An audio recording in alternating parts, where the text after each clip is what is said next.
I was around 13 at the time of this story. I still live in this house, and I still don't know what this was. A thunderstorm had just started, and due to our area being in Tornado Alley, I always slept downstairs in my dad's room just to be safe because I'm a heavy sleeper. It was around 12:43 a.m., sitting on my phone watching YouTube to pass time.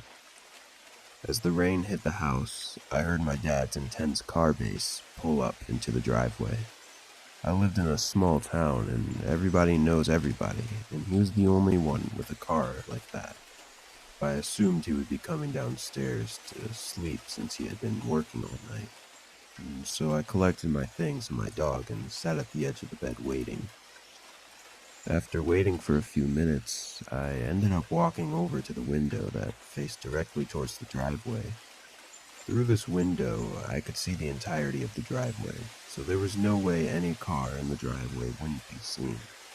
But there wasn't a car. There was nothing. I thought I had probably just mixed up a car passing on the highway next to us, because I remember my dad had also said that he would only be home around 2 a.m. I walked over and sat back down, but almost immediately I realized the car bass sound never left the driveway. I was spooked, but eventually I thought nothing of it, seeing as people park randomly around houses a lot. A few minutes passed by and I heard my dad's cough in the garage. I thought he was home and I was relieved because the storm was beginning to pick up. But it only frightened me more when I realized I never heard the garage door open. I was too spooked to look out the window again, and so I waited. A few minutes passed by, and the rain now hitting the house harder, with thunder and lightning getting louder and brighter. I heard my dad's voice call out my name softly. At that moment, I realized that there was someone in my house. Or something. I had frozen in place, listening. I turned and looked at my dog, noticing his confused look towards me as if he didn't hear anything. I slowly sat back down and just laid as still and quietly as I could until I eventually passed out. I woke up at 4 a.m. and immediately ran to the window and saw my dad's car, and so I ran upstairs. I told him everything that had happened. I don't believe in ghosts or anything, but I knew something had called my name that wasn't my father that night. I can't help but wonder what would have happened if I had walked up those stairs and followed the voice. We don't know what really happened that night, but I can't help but feel uncomfortable in my own house now.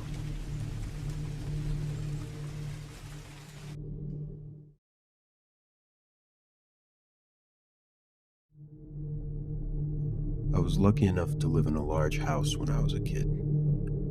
My house had a side room towards the back side of the first floor.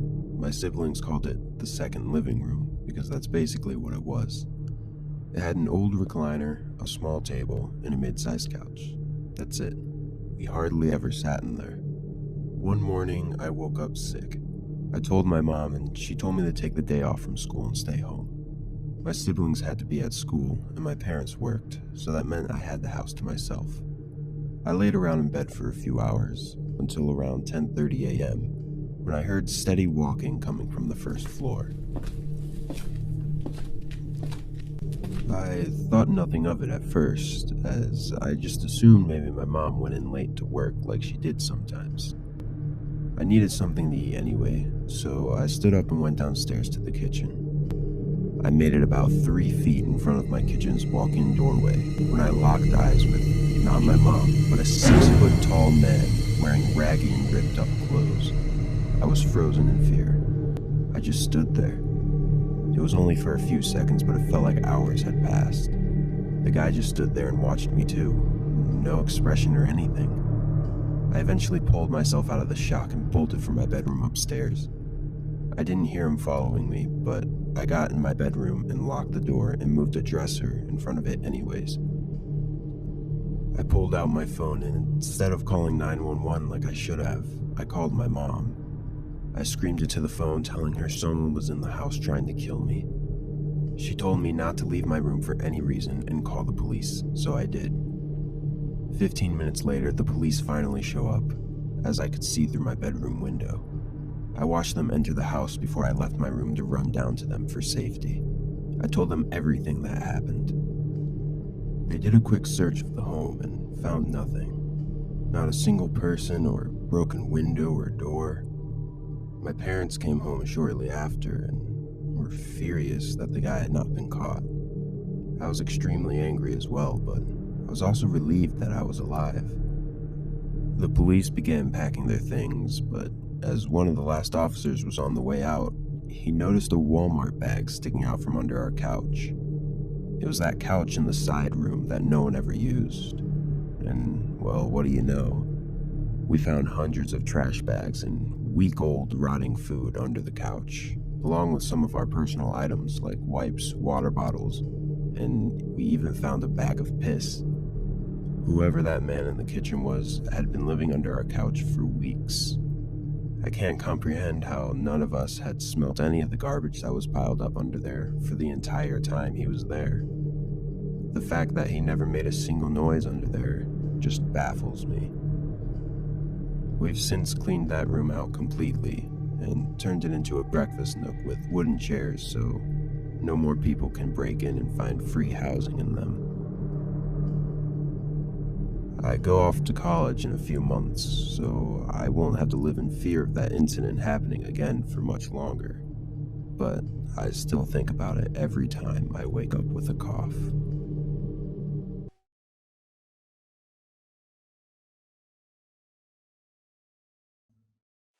Although it doesn't seem like it, this happened quite a while back, probably over 10 years ago. I was in the later years of high school and was home alone. My parents were at a wedding that required them to stay at a hotel, and my brother worked the night shift. At that time, my family lived in a very well-known East Coast city, inside of a blue-collar neighborhood that was just starting to take a nosedive. As a teenager, I was a bit of a loner. I wasn't a nerd or anything. I was a big dude who had friends and went on dates, but I'm naturally an introvert, so I cherished the rare alone time that I got. This weekend I was looking forward to engaging in my normal empty house routine. Play some PlayStation on the big screen TV, order some late takeout dinner, and watch some Dragon Ball Z. Then around 2 a.m., fall asleep on the couch with my old dog, Cecil. Cecil was an old beagle, and had been in our family for about 8 years now. He was quiet and peaceful, and spent his time begging for food and sleeping. Unlike most beagles, Cecil never howled or barked. He was more than content to rest his head on your lap and spend the night there. Anyways, it was about 1 a.m. now, and I had just finished the last slice of pizza and was starting to doze off on the couch, when I hear a bang coming from the back alleyway. I didn't think much of it. Anyone who's lived in the city knows noises happen at all moments of the night. Cecil's head popped up off my lap and the hair on his back stood up. He's always been a bit skittish, so I calmed him down and started dozing off again. But not more than 2 minutes later, I hear another bang. Cecil did something I never saw him do before. He leaped off the couch and ran like the winds towards the door leading to the basement, barking and growling like a dog twice his size. The look on his face reminded me of a German Shepherd canine unit. I'd never seen him act like that before, which got my adrenaline pumping. Through the dog's barking, I can now make out a persistent banging.